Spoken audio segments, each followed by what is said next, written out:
September 29th, 1893. Delphine Transit Log. 4:44 a.m. Underway early to try and beat the storm. Crickets are loud. The river is flat. Mr. Owl missed logging the passengers. Marked down who I saw aboard. Crew: Captain Lafitte, Mr. Owl, Mr. Douglas, Scrawlback Jim, Jellicoe Bennings. Passengers: Mr. and Mrs. Carmichael, Frederick Delowitt from Algiers Ice. Rest unknown.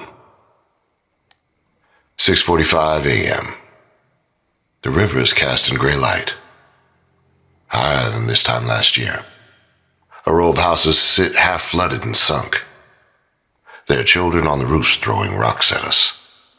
The captain is thumbing the hammer on his rifle, and I don't bother to stay his hand.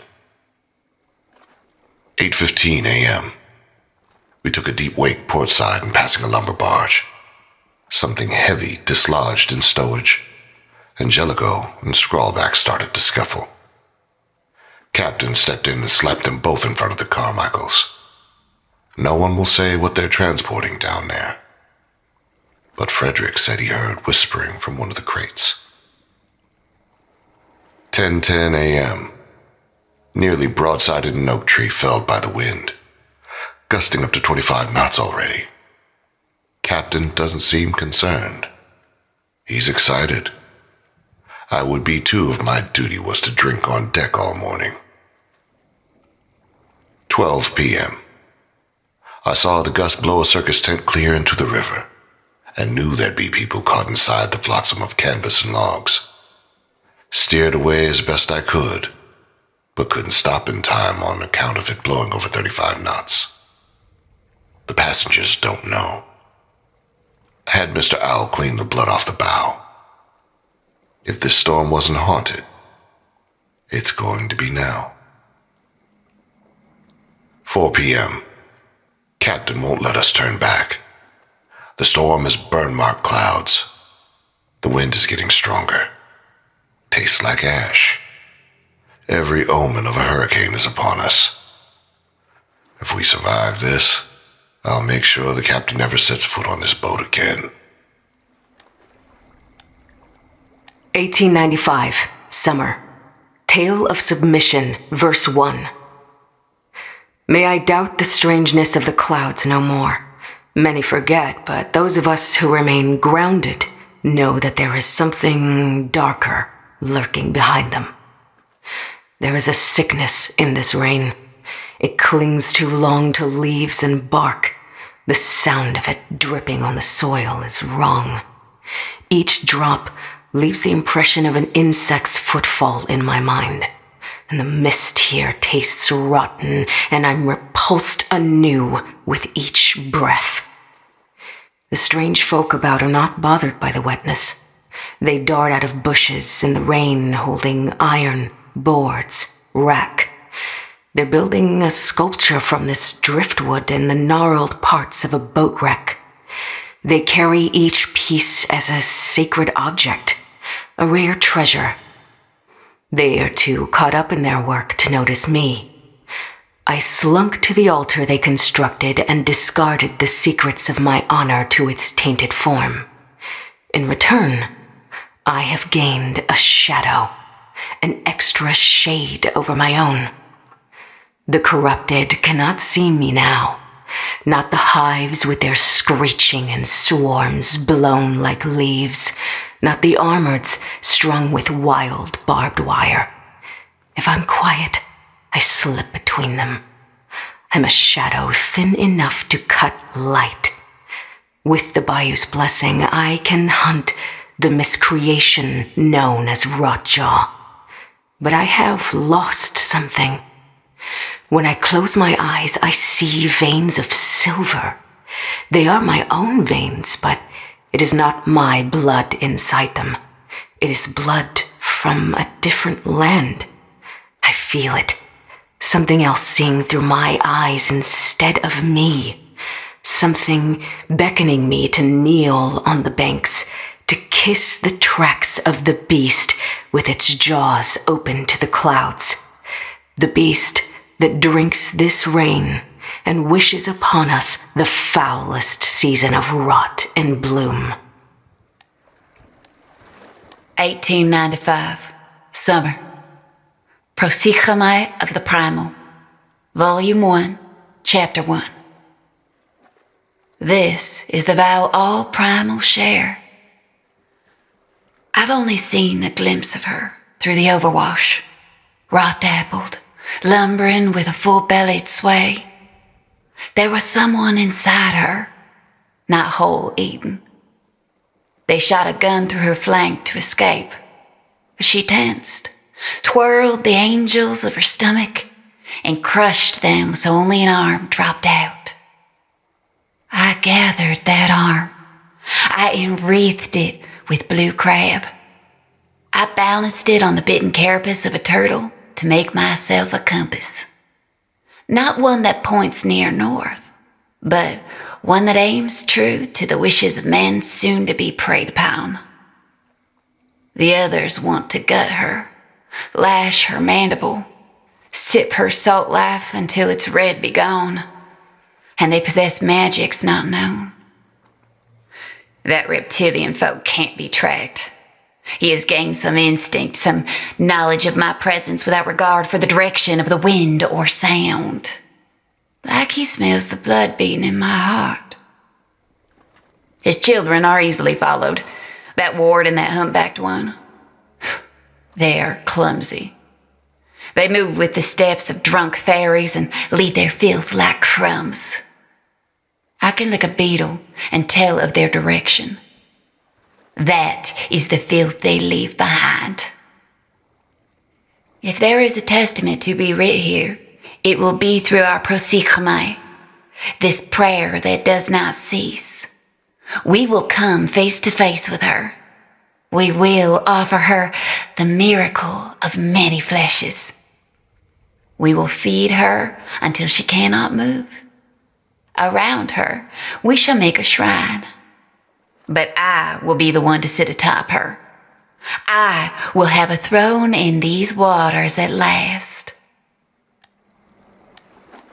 October 1st, 1893. Delphine Transit Log. 2 a.m. Hell is real, and I am inside it. I am certain there has never been a wind such as this on these shores, or else there would be no shore left to stand upon. 2:30 a.m. The paddle wheel is churning up bodies of drowned people. They're bursting on the deck when they fall. 2:45 a.m. We pass through a wall of insects. It seems everything is made of them now. Some have burrowed into the bodies on deck. 2:55 a.m. A wave reached so high it broke the windshield, brought with it a 6-foot bull shark. It's thrashing at the back of the pilot house. Some massive beetle is screeching inside its mouth. 3 a.m. The captain left us. I saw him. There was a kind of lightning I've never seen before, and it scared him. It scared him worse than it scared me. It struck the boat, and the sound of a gong rang out from the cargo hold. The captain jumped overboard, holding onto a whiskey bottle. I'm the only one who saw him do it. No one is going to believe me. 7 a.m. We are lost. This is not a poetic statement of the ship sinking. We are somewhere that in no way resembles any causeway, inlet, marsh channel, or tributary on the map. At first I thought it would be on account of the tide surge. Everything is flooded. But no, we are somewhere else. The storm seems to have put us in its eye, and the breeze is calm, steady. I would say it blows from the southwest, but the compass is erased. I mean to say something has cleared all markings from it. One more note. The sun didn't rise. I think the storm is eating it. 1895, summer, helmsman's landlog. The smuggler's pact is to put gold before souls, If they don't bleed money, I don't care what risks they take. But the captain smells land-worn. A coward, even. He clings to his rifle and sweats. She's near. He spotters. Rimbo, Jazz, into the dew reeds to look for the cargo. Don't linger at the trace. Get in the reeds, they do. They slide through the pluff, mud, and heron bones. Me and the captain wade across the still water and take cover behind a palm fringe. We watch them get distracted by the trace. The creek trembles. It shivers, rattles my knees. The Rotjaw breaches with Jazz clamped in her mouth. Those jaws could crush a cannonball. I don't know what to call what they do to Jazz's head. Wind surges. It whitecaps the marsh upstream. I brace for the gale force, steady the captain as he shoots. He's got dizzy aim, sends a bullet through Rimbo's chest. Rotjaw purges her shackles. Bolts of blue-green lightning leap from the water and burn Rimbo. His scream comes out of his eyes instead of his mouth. I guess that's because his mouth is gone. Captain gave up watching the frenzy. He stares east. There it is. Mother of Mary, there it is. The captain drops his gun. The smokestack of a ship rises through the gator froth. It steams with a dead fog, but it's real. Knocks a tree over. Rotjaw stops playing with what's left of Jazz and Rimbo. She slinks away and follows the smokestack as it glides downstream on vapors. I don't see how we're supposed to get treasure from a ghost ship, I tell the captain. He winces. I imagine he's thinking the thoughts of all cowardly captains, that one day gold might float true enough to save him from what he's left to drown. 1895. Summer. Prosigame of the Primal. Volume 1, Chapter 2. She's generous with her gifts. I find her cage perched in the middle of the still water, rocking like a cradle with 2 hunters tucked inside. Pine beetles march up their legs, enter the chapel of their mouths, and come out of other holes and windows. What kind of prayer is at work here, I do not know, but I study the patterns of the beetles till dawn. The metal of the cage trap is soaked in her blood. I taste it. I feel its rot melt and molt and multiply. She is healed through the things that hurt us. And this is a special wonder to me. On those metal ribs are all sorts of wire spools, veins from machines, things pretending to be alive. It disgusts me. A plate welded on one of the nodes reads, Algiers Ice Company. Curious, the science that crowns the ribs of our queen. Whatever the reason, it is sacrilege. I spear a catfish and touch it to one of the cage spikes. Lightning sparks and smokes through its gills. It doesn't turn to ice. The sound of it is loud, foolish, causes someone to find me. I feel their soul as gentle as a moth lands on a skull at night. A pollen of orange filtered in the darkness of my vision. An instinct. This sense is new. A gift from her. And it will keep me safe. I pick up a railroad sledge from one of the dead hunters. It is slick with tide rot, oyster filth. I slide quiet, crouching around bundles of pampas grass till I hear the person swish their cane in the water. I time my movements with the swaying of the tall stalks. My legs move as hers move. I am silent in the stream.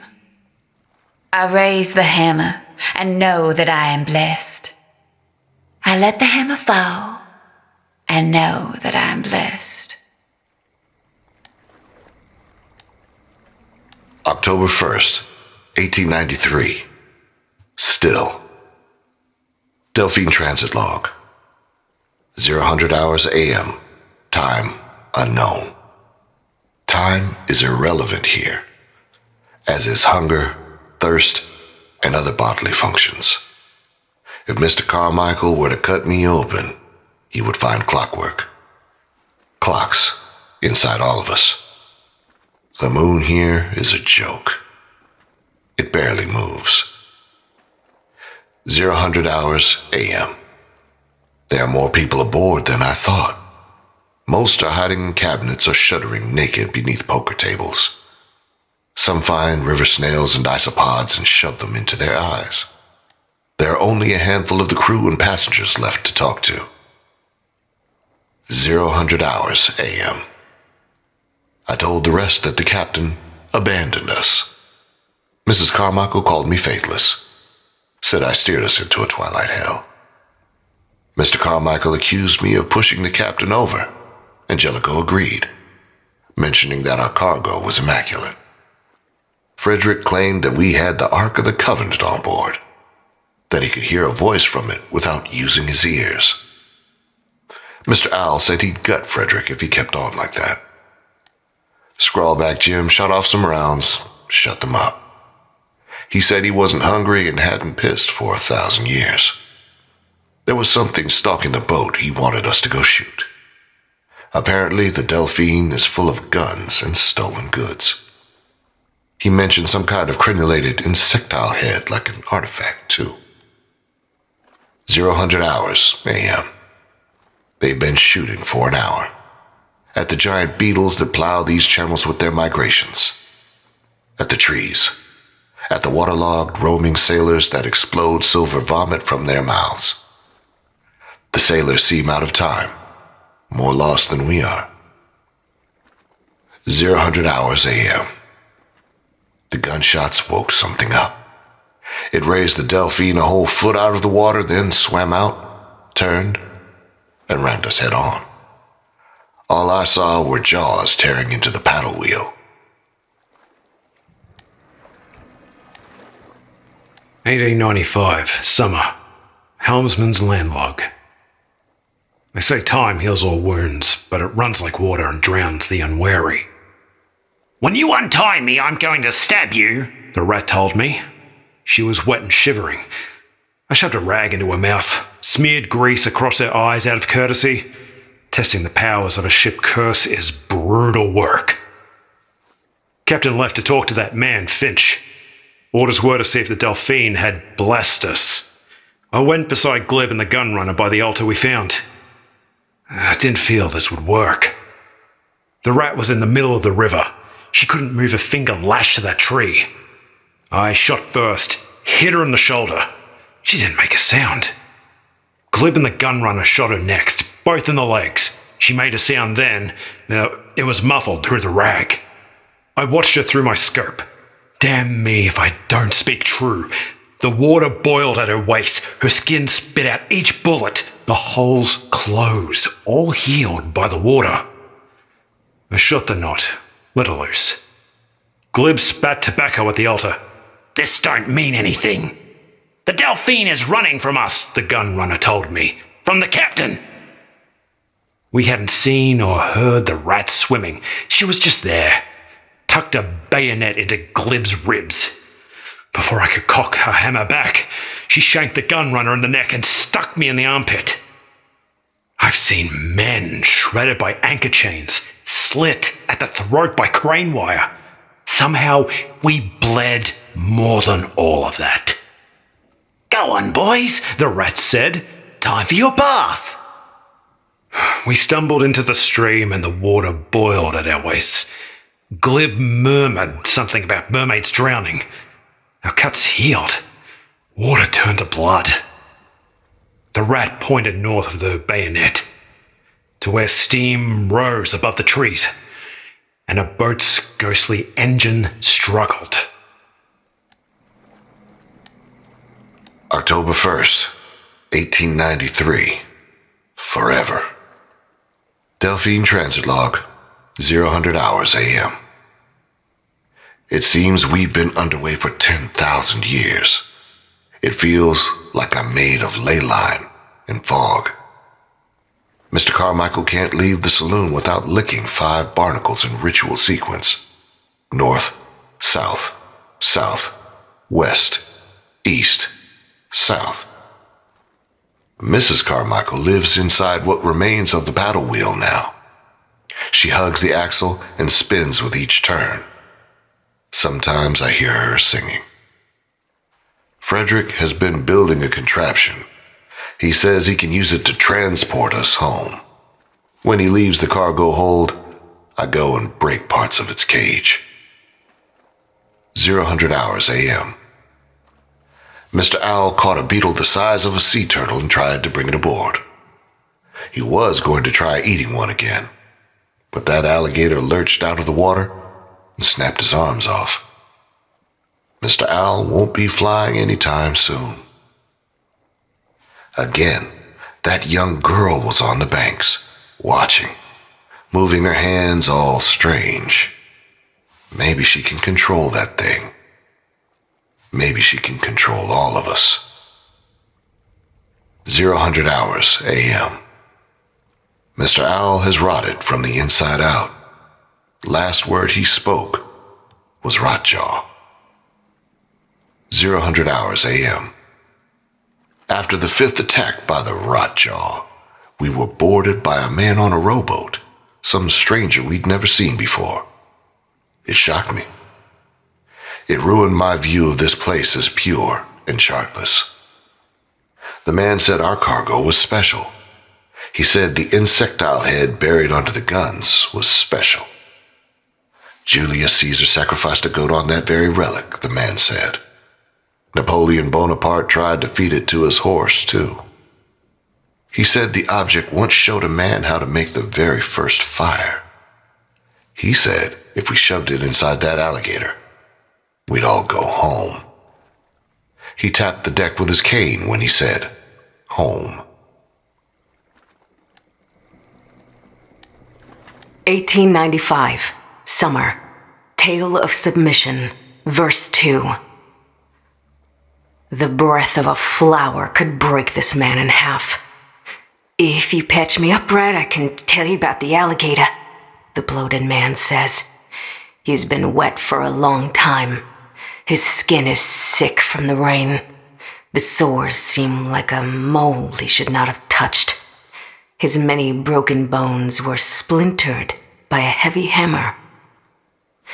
The man was brought to me by the wolf pack. Their leader kicks him in the ribs. I smell blood on them. There was a fight. They want me to heal them. If they betray this kindness, I can squeeze their life back out. They hand me a trait totem. I grip its skull and channel the restoration within, as I have heard done before. The thing is dark and hot, and its energy is strong. I feel blood multiply inside the wolf hunters, and the mold withers away from the lowly man's flesh. The totem vanishes. You are Mr. Shari? I ask. A weak name. A name for a worm. Even a worm has seen things you have not. He stands. I hand him a stick instead of his cane. How has this Rotjaw come here? I place my hand over his on the stick. I squeeze hard enough to make him bleed again. There is a man who has traveled to another place, the land of the dead. He brought something back and used this monster to do it. He's selfish. Where is he? Does he too have the name of Worm? No, he has the name of a bird, Finch, and I know where he'll be when the sun rises. Will the Rotjaw be there? I draw a grub on the man's face with his own blood. Yes, she strikes at the sun like men break their teeth on gold. 1895, summer. Tale of Submission, final verse. I'm riding her snout through the wind, and her mouth is creaking open. The murmuring deafens me. Arcs of lightning bloom across the swamp, boiling the silver veins inside my eyes. I'm riding her snout through the wind, and the rain festers on my lips. Her smell is thyme and lavender, if herbs could weep pus. I'm riding her snout across the sky, and the rain putrefies. My ropes sling tight under her jaw and hold firm. I plant my fear inside my spit, and I spit into the holes of her jaw. This is my respect. Her spit is the color of fireflies squashed between a child's finger and thumb. I'm riding her snout across the bottom of the river, and the rocks cut me. I'm riding her snout through the boards of a shack, and her entrails snag on wood and glass.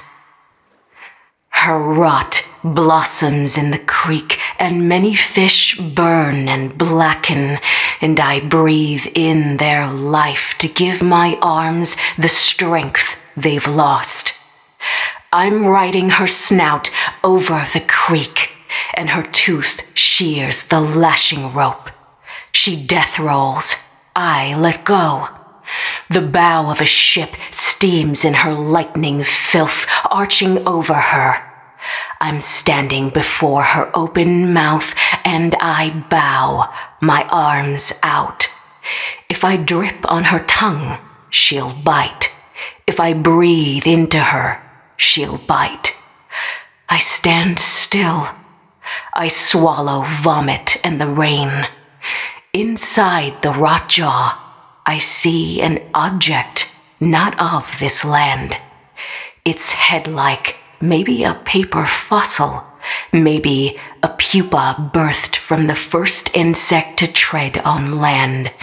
Its decay whispers in languages not heard since people first made fire. I dodge the Rotjaw's bite. She sinks with the boat. I know now what has fouled this rain. 1895. Summer. Prosychomai of the Primal. Volume 1, Chapter 3. That wrestler weakened the Rotjaw and stopped the rain somehow. The clouds are like the fur of a sleeping animal, dead calm.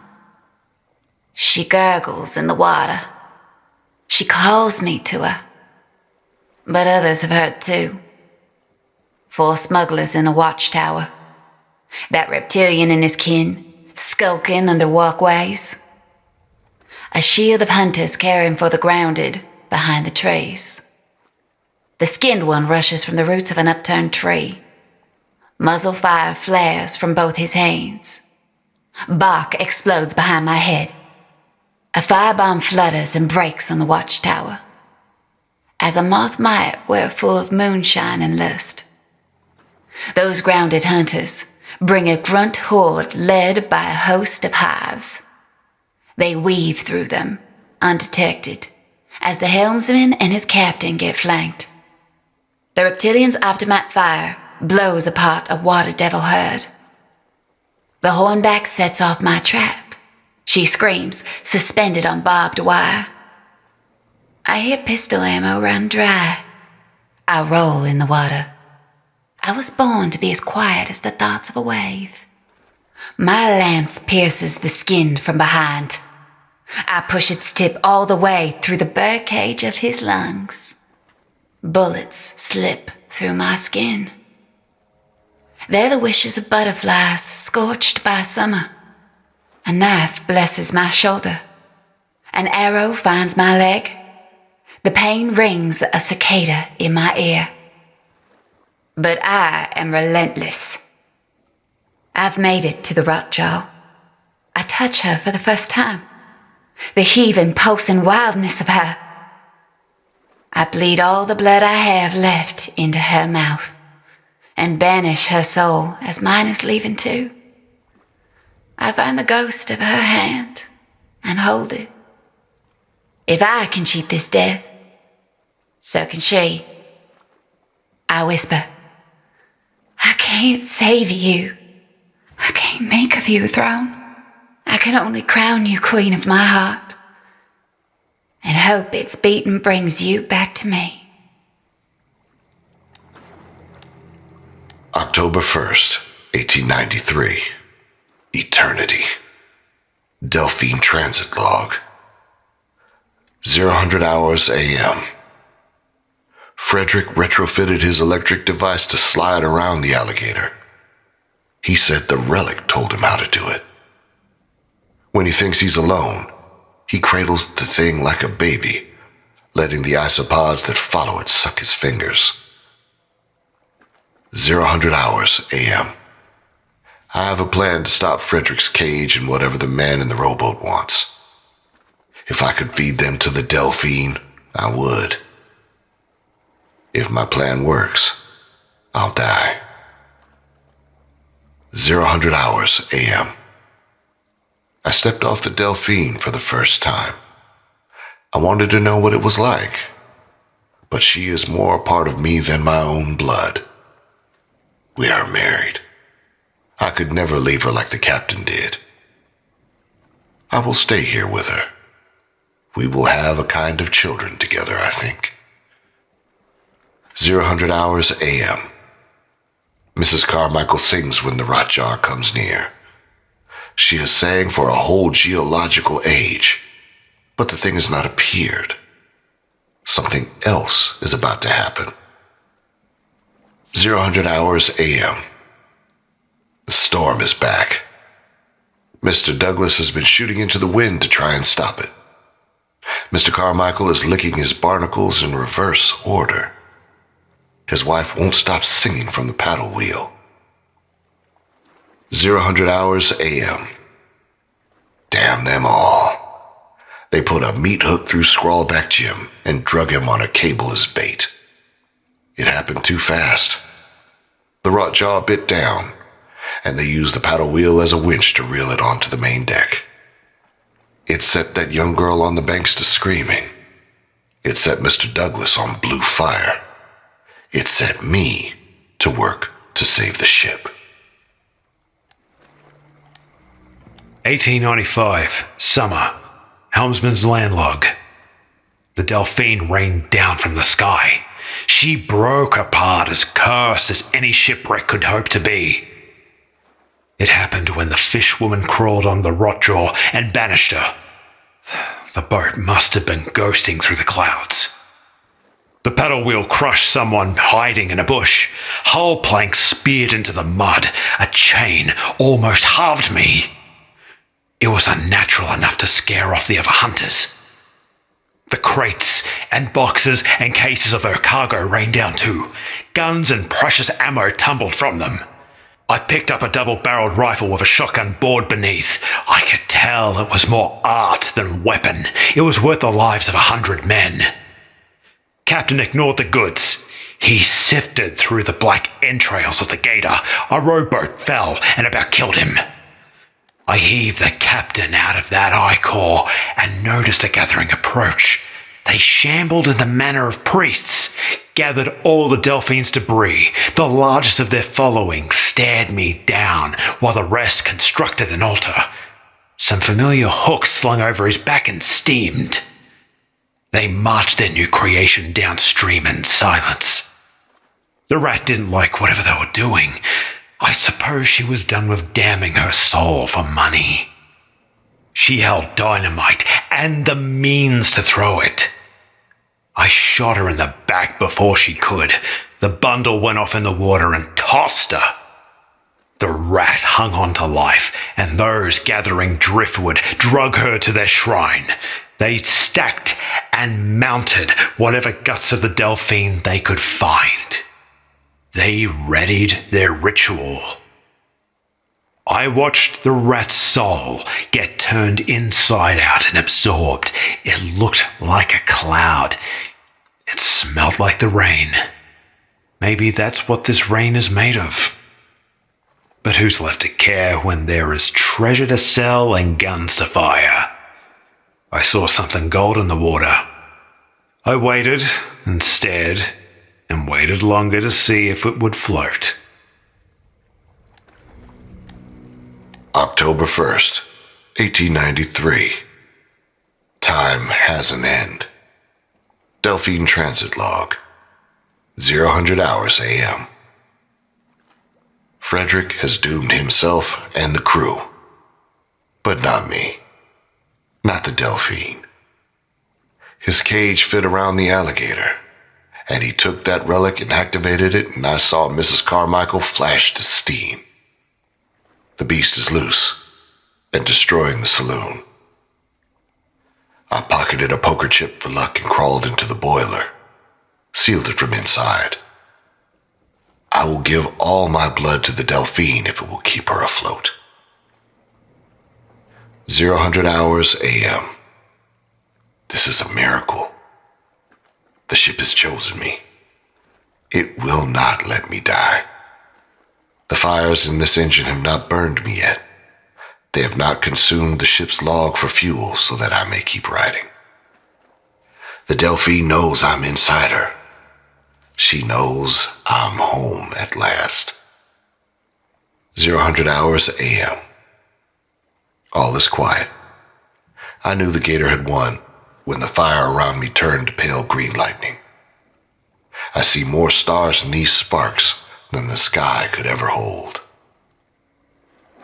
0000 hours a.m. I'm drifting away. My arm is gone, turned to ash and steam to give the Delphine breath in whatever water she sails now. I will continue to ash away. I will become one with this ship. I will whisper forever that she needs no captain. 0000 hours a.m. My legs go next. My spine blooms with a special kind of decay. In the dark, in the flash of lightning strikes, it looks like I'm becoming a flower, a daffodil for the Delphine. 0000 hours a.m. I am almost complete. Just ribs, a shoulder, my riding arm. My skull has departed ahead of time. I cannot see, but my thoughts are everywhere. I will become 100 altars to her. I will turn souls into deckhands, mates, and chambermaids for her. She will always remember me. I will always be her shadow on the tide.